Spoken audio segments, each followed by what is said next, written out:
If I were going to talk to a person that's thinking about building things out, first thing I would tell you is, again, have the end in mind. If you can own the real estate, if you can own the building, that's number one. Now you say, well, that's going to cost a lot of money. Yes, it will, but it's an asset that will grow over time, over your career, that when you go to sell the business, as far as the dental office, you don't have to sell the building with it.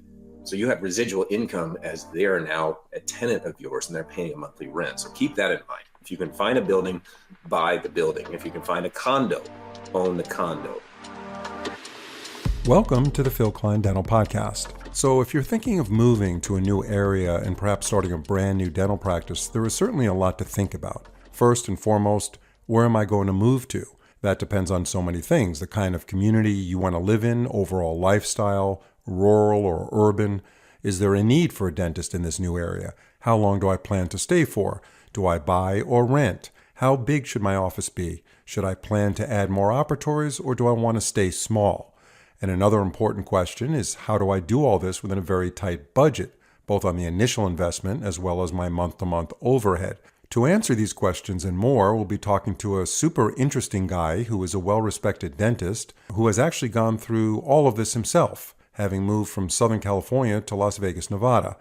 Our guest is Dr. Todd Snyder. Dr. Snyder is a popular speaker on VivaLearning.com, a cosmetic dentist, international author, lecturer, and consultant to dental companies. He has a fantastic training program called Legion.Dentist, so check that out. Dr. Snyder will be joining us in a second, but first, for the optimal bond between zirconia and your resin cement, check out Bisco's Z Prime Plus. Rated best in class by thousands of top clinicians, Z Prime Plus featuring MDP creates a strong, reliable bond to zirconia, metal, and alumina substrates. And nothing could be simpler. It comes in a single bottle, and it's 100% compatible with both light-cured and dual-cured resin-luting cements. It's time you get the most out of your zirconia restorations.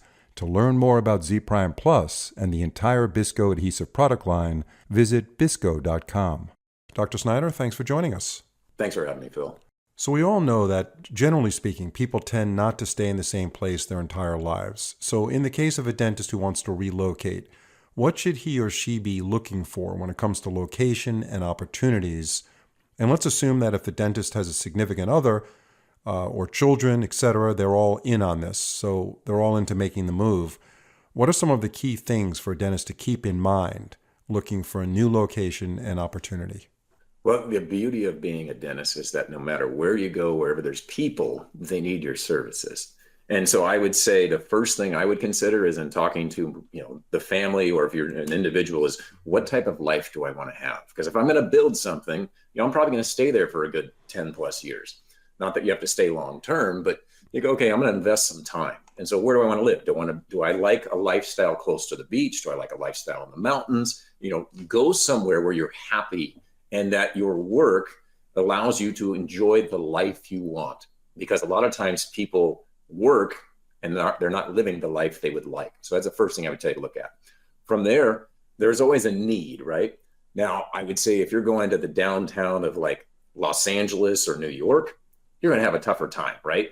That's a lot of competition, and so you're now having to fight for patients and to make revenue. So I would tell you that's probably not where I would want to go, but I would find a place that maybe it's not as congested, but for the same token, you say, well, so long as there's like 1,000 to 1,500 patients per dentist, then you can go into that area. You just have to learn how to market and get what you want and to stand out as being unique and or different. So I would say definitely in that sense. But then from there, if you have a family, you're thinking about, okay, well, is my significant other going to be happy with where we're going? We need to discuss that. Are we all on the same page? How's this schooling? Is my, offspring, are they going to be okay with where we're going? Do they have good schooling so they can grow up and be, successful as well? So I would look at all of those aspects. So one of the key things when you start a new business is to minimize your expenses up front. Whenever you start a new business, you want to get there and you don't want to be frugal about it and underspend where you're not taking advantage of the things that you need to purchase or the people you need to hire, whatever you need to do to make the business successful. But you have to be cognizant of cost. So what do you suggest? And I know you have this experience in real life. You've done it. What do you suggest a dentist should be thinking about when moving to a new location and ideally starting their own practice? How do you keep your costs down? And tell us, in your experience, what you've done. So I always start with the end in mind. And so you think of, okay, I'm going to relocate or I'm going to move somewhere. I'm going to set up a practice. Okay, well, if I'm intending on being there for a long time, my end goal is to sell this off to someone. And so my initial office was, okay, I'm going to build it such that it has 5 operatories. So I got plenty of room for expansion and or specialists or associates. And so I'm thinking long term, I'm going to sell it off, and that becomes a sellable aspect of being large enough. And what I found over time is I only use 2 rooms, or I should say one with occasional second, and my hygienist used one. So we use primarily 2 to 3 rooms on occasion. The other 2 rooms remain empty. But when it came time to sell, people that are buying are looking for larger space to put more associates, more doctors and things in to use more of that space. Now, if you're going to work more rurally, you're probably not thinking that, hey, I should build out some huge, 5, 6 chair, office, because you're probably going to have a smaller footprint and less people coming in potentially. And so you're thinking like, okay, well, maybe smaller. It also depends on what your beliefs are on your business. Are you going to be someone doing a lot of volume, seeing a lot of insurance patients, having to hustle and run room to room? So you have to have multiple chairs going. You really need to consider what your business model is. For me, I found over time that my model obviously is very small footprint. So hence my next office, I said, okay, I'm going to build just one operatory. I don't need all the other stuff. Keep it small. And you go, okay, you can't sell it to someone, that's going to come in and buy some huge office. Yeah, you're very hard pressed to sell a single chair. So more than likely, when you walk away, you have nothing left, right? But if you own the real estate, if you own the business, well, now you can turn that into anything you want. It could be a real estate office or any other business that comes in and wants to use that footprint, but you still own that tangible asset of the building. So again, thinking about all of these things when you're looking to invest in something or build something out, what is the end in mind? Yeah, no, that makes a lot of sense. Now, I've talked to a lot of dentists that have experienced 15 years of their career where they were involved with a volume practice. And when they came into their profession and they started it, they believed that they wanted to see as many patients as you can because more patients, more revenue. But the problem is they didn't take in consideration their happiness and the stress that goes along with a volume practice.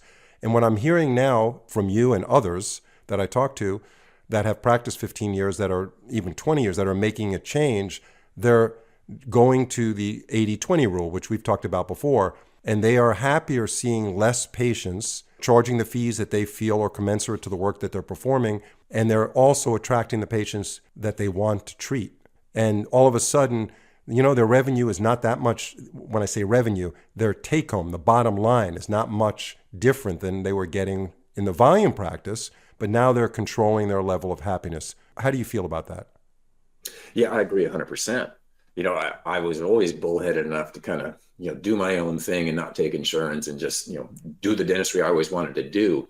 But for the same token, I said, I'm going to move to Nevada. I'm going to open something up and I'm going to streamline it even more than I already had.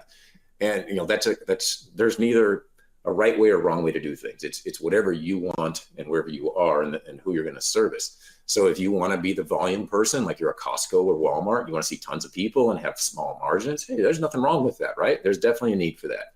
But if you're somebody who wants to sell BMWs and it's a smaller market and there's less people doing it or something, like, okay, well, that's a market as well. And you can be right in the middle and say, well, I'm like a Macy's. I've got a little of everything for everyone, but it's a little higher price than Walmart, but it's not as expensive as Neiman Marcus. You have to decide what that business model is for you and what you're willing to tolerate.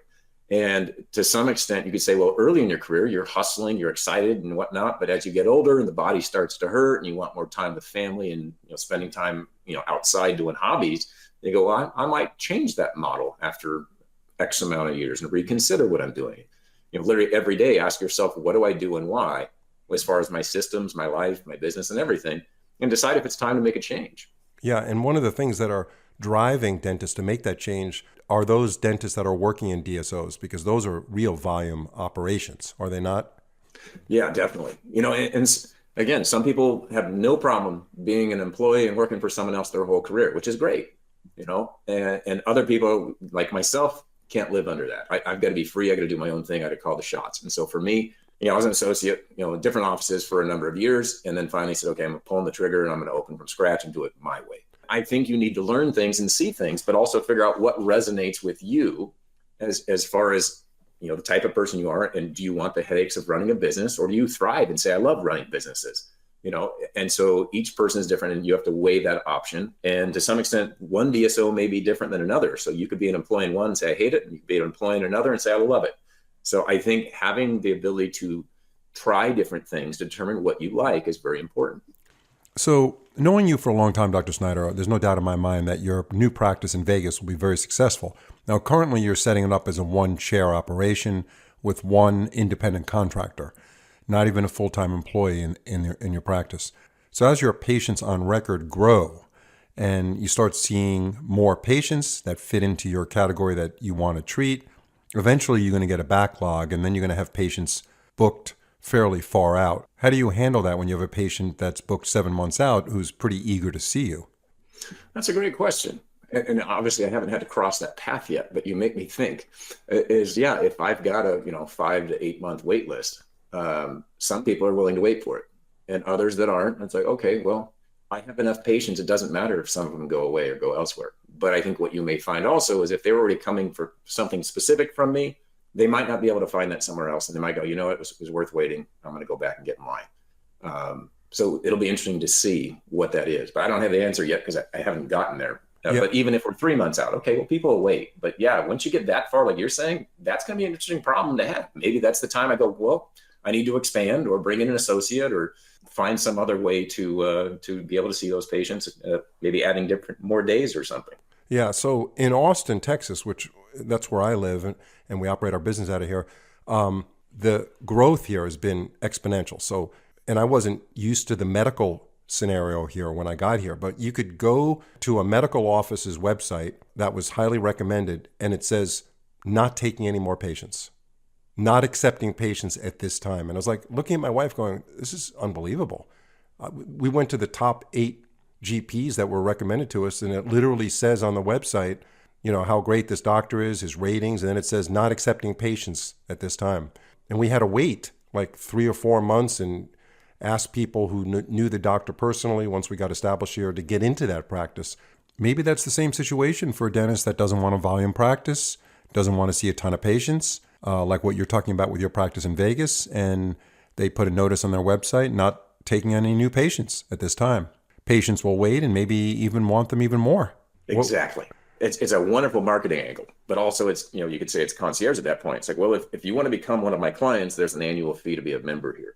We'll be getting right back to Dr. Snyder in a second, but first, as a dental healthcare professional, you might already know that 3M Healthcare is now Solventum, and one of its next generation products is 3M ClinPro Clear Fluoride Treatment, available in a new rosin-free water-based formula. With soluble fluoride ions immediately available to deposit on the tooth, ClinPro Clear Fluoride Treatment needs only 15 minutes of contact time. Plus, with less waiting time to eat or drink after application, it's even easier for your patients to say yes. Its uniquely designed LPOP delivery system ensures a smooth and professional application process. In clinical studies, hygienists found it fast and easy to apply, and patients rated their experience an impressive 98 out of 100. So if you're looking for effective fluoride uptake in a rosin-free, water-based formula, try 3M ClinPro Clear Fluoride Treatment from Solventum. To learn more, visit solventum.com. And so again, you're weeding out certain people. The mindset of certain individuals is like, okay, well, I guess you're not my client. The ones that are, great, we're here for you. I got enough patients. If one leaves, I can bring someone else in. That's a phenomenal model if someone's willing to do that. But so many dentists are like, oh my gosh, it's not going to work. I won't be successful. It's like, well, how do you know? You've never tried. But I do know some people have done that, and we're actually planning on doing something similar to that. But for the same token, you could still say, well, I've got an active base of, let's say, 500 people that are all paying, and the office is closed for new business. But like you said, I may have a wait of 7 months, and then it's like, well, wait a minute, we're paying to see you, and we can't see you. That becomes an interesting problem. Right. And so I look forward to having that problem to tackle. So, Dr. Snyder, we've talked offline about this. You are like a master in doing things efficiently. Systems are very important to you. Technology is very important to you. And this all revolves around saving money in your day-to-day routine costs when running a practice. So talk to us about what you've done personally in your move to Vegas in the use of technology and other things and other methods, including HR, where you've reduced your costs and you're able to run efficiently a one-chair operation, at least to get yourself started. Yeah, well, if you look at the number one problem you have as far as being overstaffed and or what you have to deal with headaches, that would be, insurance company problems and or chasing money or claims or what have you, or finding out if someone's eligible. If you look at the amount of time that's wasted on that, the number of employees you have to chase that, you go, okay, instantly my overhead's dropped. If I get rid of the insurance, I get rid of these extra employees that would go with the insurance company. Go, okay, streamlined. And then you go, do I really need a bunch of office real estate space that just sits there empty? No, I don't. Okay, so make it smaller. And then you go, okay, well, how much technology do I need? Do I need an X-ray on every wall? No, I've got a Nomad handheld X-ray unit and a simple, intraoral sensor that can be plugged into any HDMI output on a tablet or device. So I can move it around if I had to. But if it's just one operatory, I'm literally only buying enough stuff for one operatory and that's it. So again, streamlined. And then you start looking at, okay, well, from their laboratory expense, well, you could certainly use a lesser expensive laboratory, but that's not necessarily going to give you the best results. So you're still going to pay for a higher price there. But you removed numerous employees, which is your number one overhead, and you removed the insurance companies that are paying you peanuts. So instead of focusing on the bottom line of trying to save 0.5% on your overhead, instead look at the big picture and spend the money and try to make more profit on the upper end, which is far easier to do. So just doing some marketing, driving in more patients, you instantly have less problem. But then, bringing in companies that software that replace many of the medial tasks that we have to do on a regular basis, as far as payments and scheduling and, answering the phone call.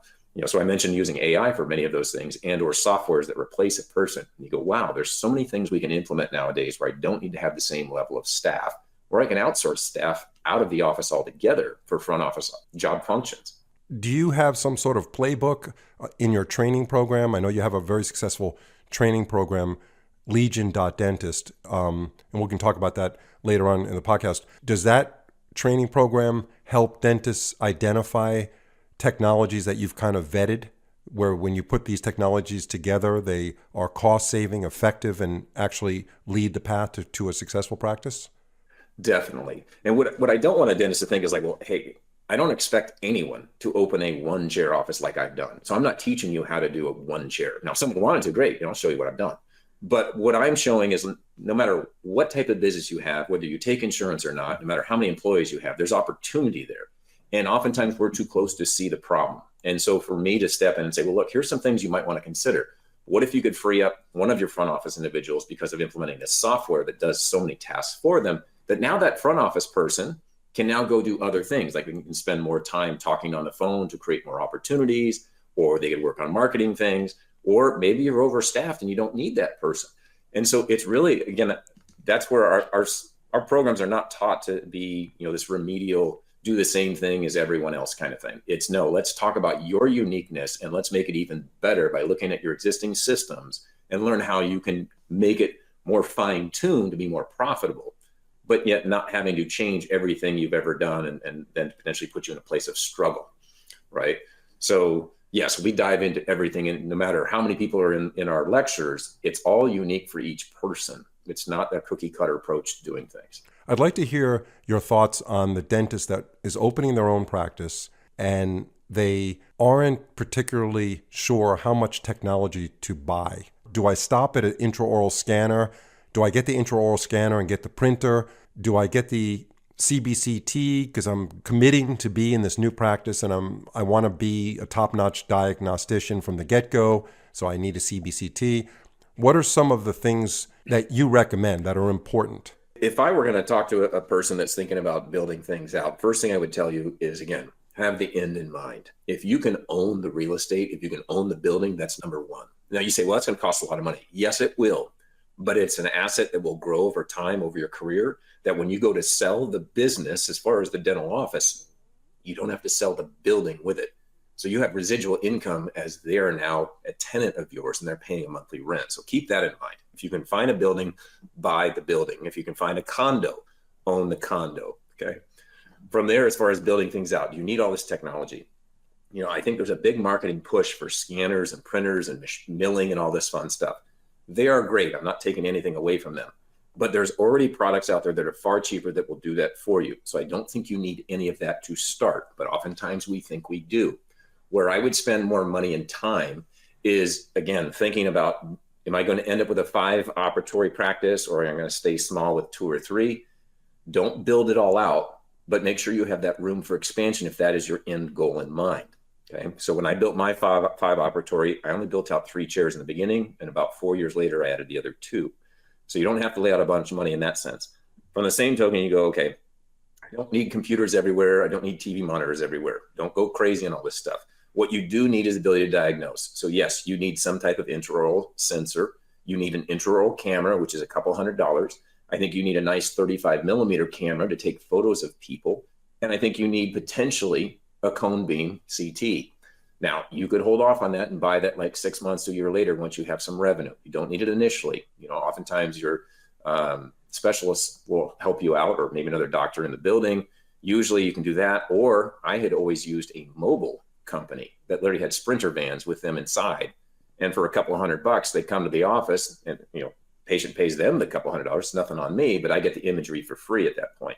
So again, there's ways to make it work so that you can create revenue to then eventually go purchase the asset, being the new cone beam. What about purchasing an intraoral scanner? That seems to be a pretty efficient tool to have in the office. It alleviates all the lab work as far as pouring up models and so forth. I would say an intraoral scanner is not something I would go out and buy, only because you can do it right now with alginates and polyvinyl materials, et cetera. Now you say, yeah, but it's goop. Yeah, it is, but it's only a couple dollars. So instead of spending 15, 20, whatever thousand, you can invest that into other aspects of your business and marketing. And eventually, once you're more profitable, you could then buy one of those at that time. Oh, that's interesting. Yeah, that's interesting. Because one of the first things a lot of KOLs say is get the intraoral scanner, then you get rid of all the goop and the lab stuff and pouring up the models, and that effectively reduces your overhead just by streamlining that laboratory work. To each his own. I look at it and go, okay, that's a fairly large investment versus each impression is a couple dollars and some stone is pennies. So you go, really? How many models impressions did I have to take before it finally equated to the cost of this scanner system, right? And so I go, that's a lot of time and effort. If anything, I could take that money and go invest it and make money on my money, as opposed to just buying something that's replacing what I already can do with existing materials. Right. But once you get established, there obviously are lots of advantages to the intraoral scanner. Yeah. Definitely. Now, yeah, I would definitely get one later on, but initially I don't think it's necessary. Lots of good information as usual, Dr. Snyder. Before we wrap up this podcast, tell us about Legion.Dentist, your online training program. It's kind of like in some ways a one-on-one discussion between you and the dentist to learn from him and or her and collaborate to find the best way to get to the end game. It definitely sounds like it's one-on-one, but it's a group of people. And the great thing about the group is because people hear things from other individuals, they go, whoa, I never thought of that. That's a great idea. And so everyone's learning from each other and hearing different things to make them think. I want everyone to think, because most of the time we go to CE programs and everyone just listens and dogmatically goes, okay, well, I got to do that too. It's like, no, you don't. Find out what you want and let's build something unique for you so you can be profitable and have the business and lifestyle that you've always wanted. So hence, we may have concepts we go over that the basic concepts are something you should embrace no matter what type of practice you're in, even if you're an employee somewhere else at a DSO, but all of it applies. But at the same token, everyone walks away with something uniquely different. And the goal is to make you see something and implement something different so that you can affect change immediately. So it's kind of like an online study club in some ways. So let's say I was involved as a student in your program. Would I be with the same group, or every time I get on with you, there's different dentists online? It's interesting because some people show up and some people don't. So yes, it could potentially always be different. Now, depending on when you start, if you're in the online programs, yeah, you have a group of individuals that are there with you online taking the course. But then you basically, once you get done with the course, you still can stay in that group and other people come into that have also gone through that course. And so you have interaction there on a regular basis from people that have just taken it to people that have been there for years. But for the same token, if you come to the the live programs, well, now you could have people that have already been through it or people that are just starting to go through it. And so you have interaction again with people that maybe have already learned a lot and other people that are fresh. And then you all can go online and continue to have interactions and follow up with things that you've learned and or are implementing. So I find it's a way for everyone to grow and continue to push themselves and grow and become something better, as opposed to just taking a finite amount of information and potentially not implementing anything and not having accountability or someone pushing you to grow to higher levels. Yeah. The whole idea with you, Dr. Snyder, which I totally agree with, is thinking out of the box. There's no specific regimen that we all need to follow that works for everyone. And sometimes we get caught up in some of the things we learn in dental school and some of the things that are being done by our colleagues, and we just follow suit. But we have to really think, does this work for me? Does it fit my goals? And I think you open that up with your program, which is very beneficial to the registrant who signs up for it. Thank you very much, Dr. Snyder, as usual, and look forward to having you on future Viva Learning webinars and podcasts. Thank you. Thank you, Phil. If you're enjoying this podcast, please leave a review or follow us on your favorite podcast platform. It's a great way to support our program and spread the word to others. Thanks so much for listening. See you in the next episode.